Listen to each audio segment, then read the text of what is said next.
The whole restaurant went dead quiet the moment I placed the folder beside my mother's wine glass.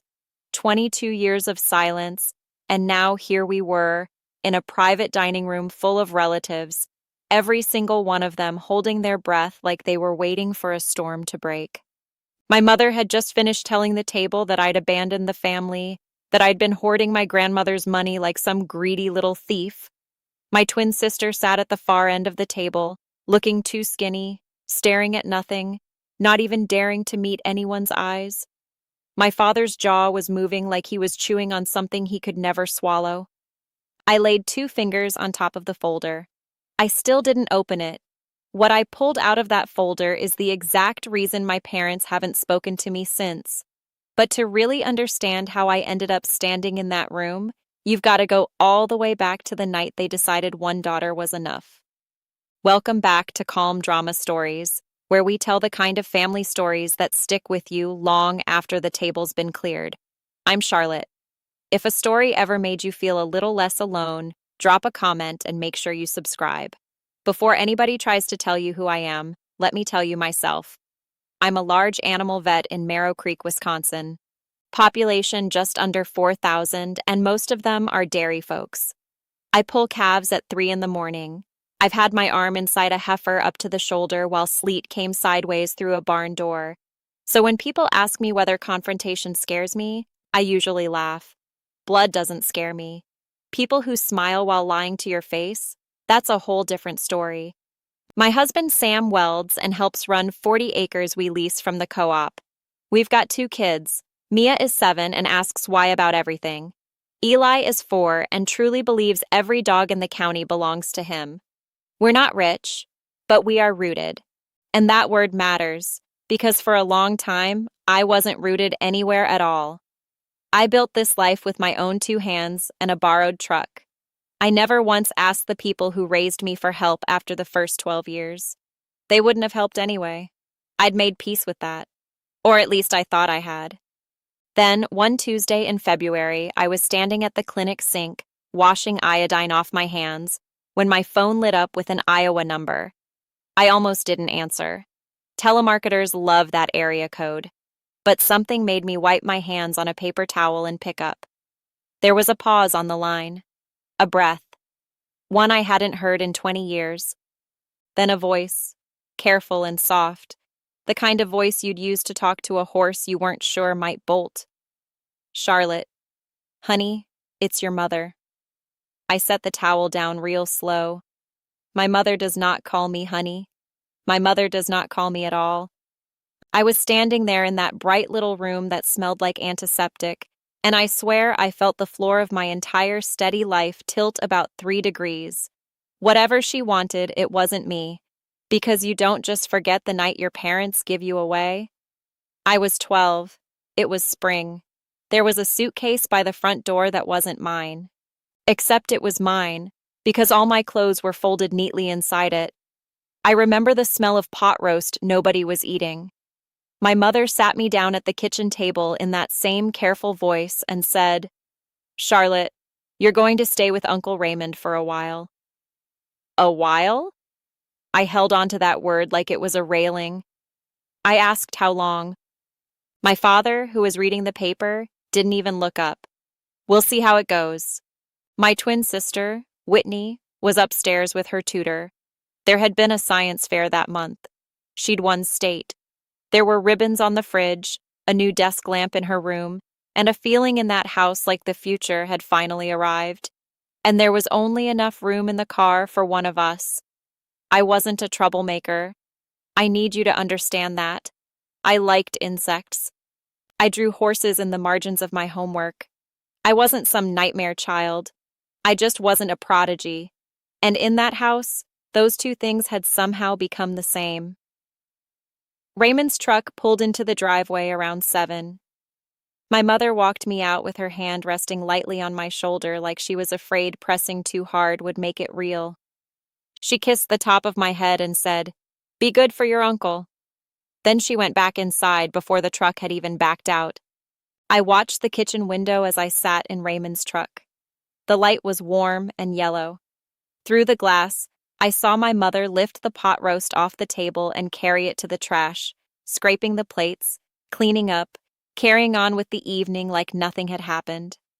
A while turned into the rest of my childhood. But at 12, sitting in Raymond's truck with the heater rattling and the dashboard shaking, I still believed they'd come back for me.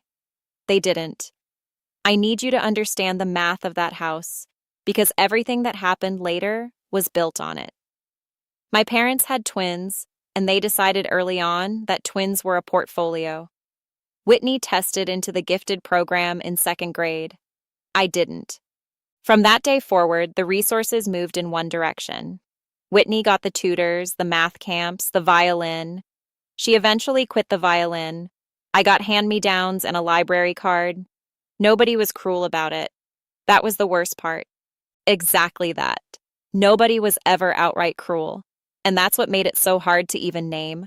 My mother had her own buried story under all of it. She'd been accepted into a doctoral program in chemistry the year she got pregnant with us, and she never went. She talked about it the way some people talk about a war they survived. Whitney was supposed to become the version of my mother the world had stolen from her, and me, I was overhead. I was the part of the budget you cut. My father ran a small machine parts business and thought in terms of return on investment. I heard him say it once through the heating vent the year before they sent me away. My mother had asked quietly if they were being fair to me. My father's answer floated up through the ductwork clear as day, like he was standing right there in my bedroom. We can only invest in one future, Linda. You spread it thin, you lose them both. I was 11. I lay on the floor with my ear to the vent and learned exactly what I was worth on a spreadsheet. I didn't tell anyone. I just got very, very quiet and very good at not needing anything. For years, I thought that vent had told me a secret. It hadn't. It had told me a decision. They had already made it. The suitcase by the door was just the paperwork catching up to the math. Uncle Raymond was my father's older brother, and the two of them hadn't spoken much in years.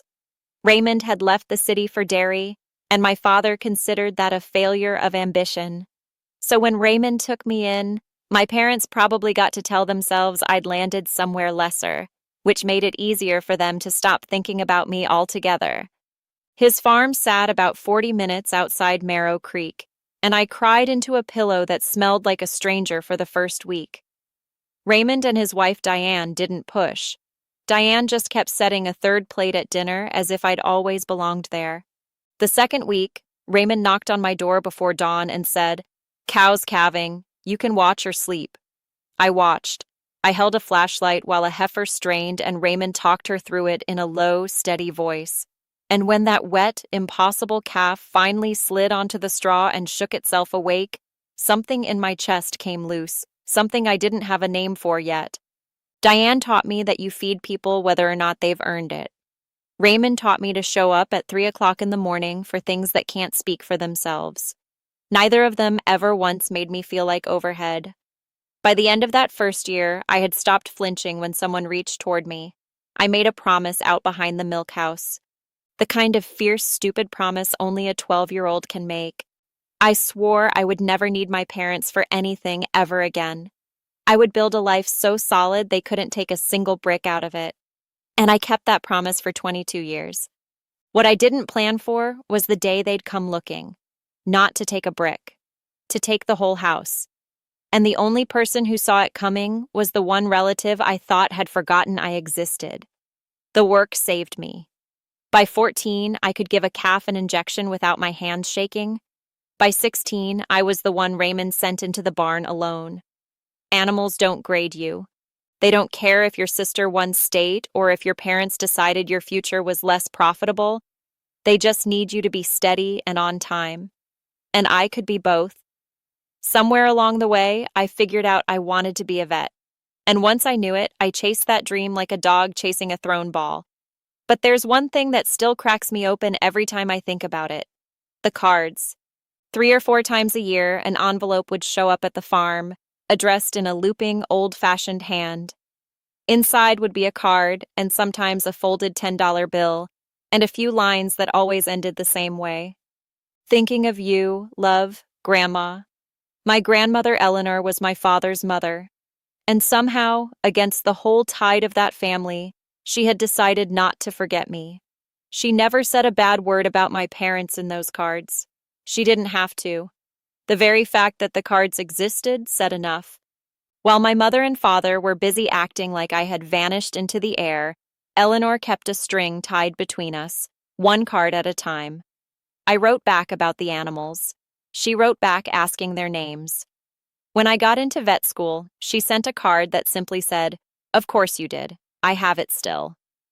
And for a long time, those cards were the only thread connecting me to the family I came from. I assumed that was all they'd ever be. Just a kindness from an old woman in a care home 2 towns over. I had no idea she was doing more than loving me from a distance. I had no idea she was watching, counting, keeping things in a wooden box. And I had no idea how little time was left to thank her until the morning Diane's number lit up my phone with the news about Eleanor's heart. I want to skip ahead here, because the good years deserve their own breath. I finished vet school with more debt than sense and came straight back to Marrow Creek because it was the only place that had ever really felt like mine. I bought into old Doc Pruitt's practice when he retired, and then I bought him out completely. I met Sam at a feed store of all places when his truck wouldn't start and mine had jumper cables. We got married in Raymond's back pasture. Diane lived long enough to dance at that wedding, slow and careful, 3 months before cancer took her. Then came Mia, then Eli, and then came a life that, on paper, looked small but felt enormous. I had a practice, a husband, 2 kids who climbed me like I was a tree, and an uncle who had gone gray and stooped but still showed up for Sunday dinner. I had everything those people in Iowa had decided I wasn't worth the investment to get. And I never sent them a single update. No graduation announcement, no birth notice, not out of spite, out of survival. I had built a house with no doors facing their direction, and I liked it that way. Eleanor knew all of it through her cards. She knew Mia's name. She knew Eli's birthday. The last card she sent that Christmas said, "You did the thing I prayed you'd do. You built something they can't ration." I didn't understand that word, ration, until later. At the time, I thought it was just an old woman's way of speaking. Then came that Tuesday in February. Yes, that February. The same week as the strange call I told you about. Diane's old number flashed on my screen. Except it wasn't Diane. It was the care home using a number still saved under her name. The nurse's voice was gentle and rehearsed. Eleanor had had a stroke.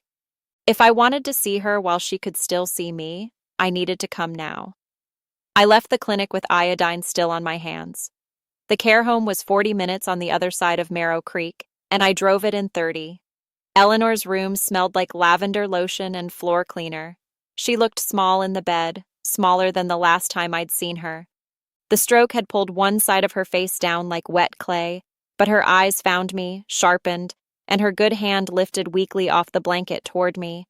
I took it. Her grip was still there, faint, but real. "Charlie," she said. It came out slow and bent, but it was my name, the one only she and Raymond ever used. I told her I was there. I told her not to talk, save her strength. The usual useless things people say when they don't know what else to do. She squeezed my hand hard enough to make me stop. She had something she needed to get out, and not much road left to get it out on. "The box," she said. A wooden box at the house. I leaned closer. Her care home apartment.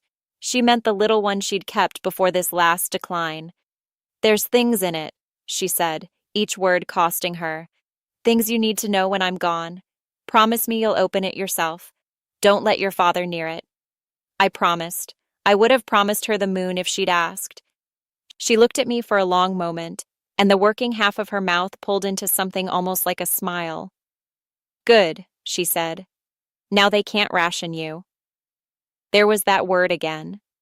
I asked her what she meant, but her eyes had already drifted toward the window, toward the gray February light, and her hand had gone slack in mine. The nurse came in then, checking the monitor, her face shifting into that careful blankness medical people wear when they already know. Eleanor slept after that. Then the sleep got deeper, and 3 days later, she was gone. I never got to ask her what was in the box, but I'd promised, and I keep my promises. That's the problem with me, really. The funeral was small, exactly the way Eleanor wanted it. A handful of women from her old church, a couple of nurses who'd grown fond of her, Raymond leaning on a cane, me and Sam. My parents didn't come. Whitney didn't come. 22 years of distance, and they couldn't drive 3 hours to bury the woman who had raised my father. I told myself I wasn't surprised. Mostly, I wasn't. What did surprise me was Aunt Pam. Pam is my mother's younger sister, 60 years old and built entirely out of opinions about other people's business. She showed up at the funeral home in a good black coat, dabbed at dry eyes, and within 10 minutes had cornered me by the coffee urn. "Such a loss," she said. She kept to herself at the end, didn't she? Did she ever, get her affairs in order? I just looked at her. Pam kept going, lowering her voice into that greasy register people use when they're talking about money. "Because there was the house, and Eleanor was always careful with $1. Your mother just wonders who's handling all that as family."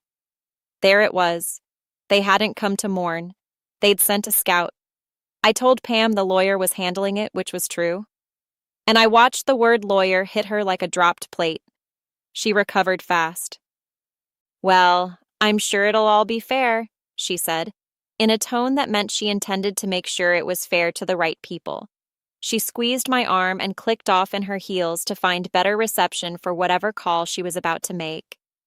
I stood there by the urn with my paper cup and understood something cold and sharp.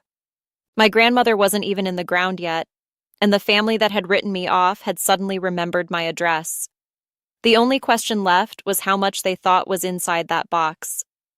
The lawyer's name was Marisol Vance, and she had an office above a hardware store in Marrow Creek, with a radiator that knocked like it had opinions. She'd been Eleanor's attorney for 15 years, which shocked me. I had always assumed a woman in a care home didn't keep a lawyer on retainer that long.